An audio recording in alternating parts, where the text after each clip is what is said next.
और अब दिल्ली का रुख करते हैं, जहां पर हनुमान जयंती के दिन जहांगीरपुरी में हिंसा हुई और पुलिस ने जहांगीरपुरी में फायरिंग करते दिख रहे जो व्यक्ति है सोनू उर्फ यूनुस को गिरफ्तार कर लिया है। हनुमान जयंती के दिन जो हिंसा हुई थी, अब तक 23 लोगों को गिरफ्तार किया गया है, 2 नाबालिगों को भी पकड़ा गया है। दिल्ली पुलिस के कमिश्नर राकेश अस्थाना ने कहा कि कुछ दूसरे आरोपियों की भी पहचान की जा रही है और उन्हें जल्द से जल्द गिरफ्तार किया जाएगा। सभी आरोपियों पर कार्रवाई की जाएगी और इसमें किसी भी तरह का भेदभाव नहीं किया जाएगा। साथ ही पुलिस ने यह भी बताया कि जो शोभा यात्रा निकाली गई उसकी इजाजत नहीं ली गई थी और इसीलिए वीएचपी और बजरंग दल के जो आयोजक हैं उन पर भी केस दर्ज कर लिया गया है। और हम सीधा रुख कर रहे हैं हमारे सहयोगी मुकेश सिंह सेंगर का, जो इस वक्त मौके पर मौजूद है। मुकेश, अब कम से कम हम देख रहे हैं कि 3 दिन का वक्त निकल गया है। आज किस तरह का माहौल आप देख रहे हैं और क्या अभी भी भारी मात्रा में पुलिस बल की तैनाती है? क्योंकि हमने देखा था कि कल जब पुलिस गिरफ्तार करने गई थी तब एक बार फिर से पुलिस पर पथराव हुआ था वहां पर और फिर से तनाव हो गया था।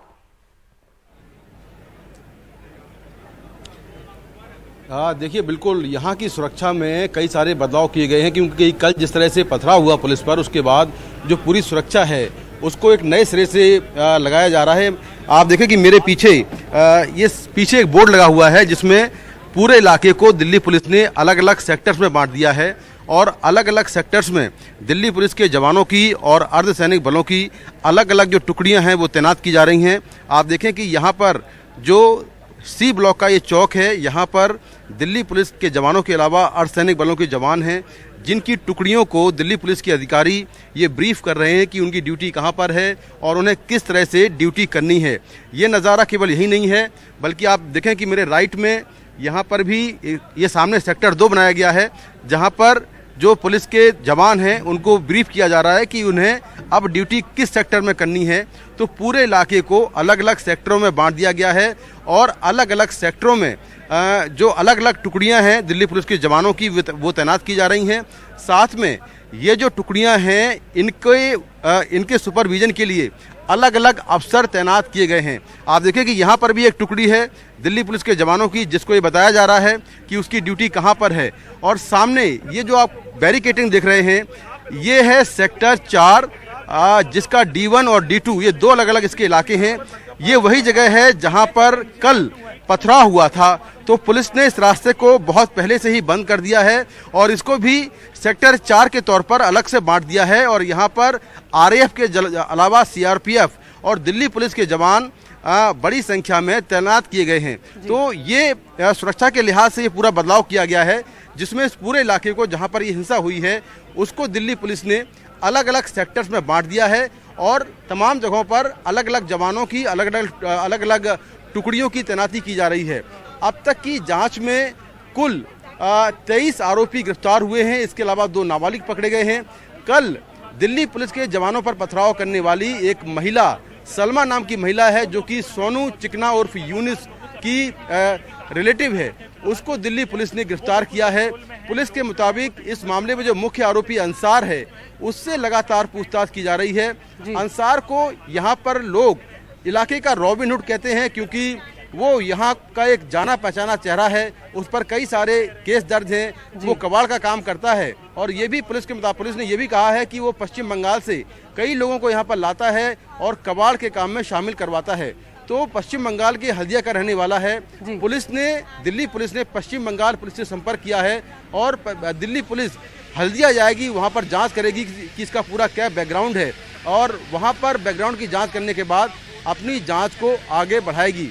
कल माफ करिए, कल जिस तरह से दिल्ली पुलिस ने कहा कि जो शोभा यात्रा निकाली गई थी, उस शोभा यात्रा के लिए दिल्ली पुलिस से कोई भी परमिशन नहीं ली गई थी और हमने देखा कि शोभा यात्रा में किस तरह से बड़े तो बड़े बल्कि नाबालिग बच्चे अपने हाथों में हथियार, तलवार और देसी कट्टे लेकर लहरा रहे थे। तो उस मामले में भी दिल्ली पुलिस ने एक केस दर्ज किया है। जो भी इस शोभा यात्रा के ऑर्गेनाइजर्स हैं उनके खिलाफ केस दर्ज किया गया है। और कल दिल्ली पुलिस ने विश्व हिंदू परिषद के एक नेता से पूछताछ भी की थी। तो ये बड़ी कार्रवाई दिल्ली पुलिस ने की है और सेक्शन 188 के तहत केस दर्ज किया है। वहीं जो आरोपी असलम है, उसने ये पूछताछ में बताया है कि उसको गुल्ली नाम के एक बदमाश ने ये पिस्टल दी थी। अब गुल्ली नाम के बदमाश की तलाश की जा रही है, जो इसी इलाके का रहने वाला है। कल देर शाम दिल्ली पुलिस ने आरोपी सोनू चिकना को भी गिरफ्तार कर लिया था। सोनू वही शख्स है जिसका वीडियो वायरल हुआ था और वायरल वीडियो में वो फायरिंग करता हुआ नजर आ रहा है, तो उसको गिरफ्तार कर लिया था। उसको भी आज कोर्ट में पेश किया जाएगा। उससे लगातार पूछताछ जारी है कि आखिर वो हथियार कहां से लाया था, उसके साथ में और कौन से लोग शामिल थे। तो ये सारी जानकारी दिल्ली पुलिस तमाम जो आरोपी हैं उनसे ले रही है। दिल्ली पुलिस को अब तक करीब 150 मोबाइल के फुटेज मिले हैं। इसके अलावा सीसीटीवी कैमरों के फुटेज मिले हैं।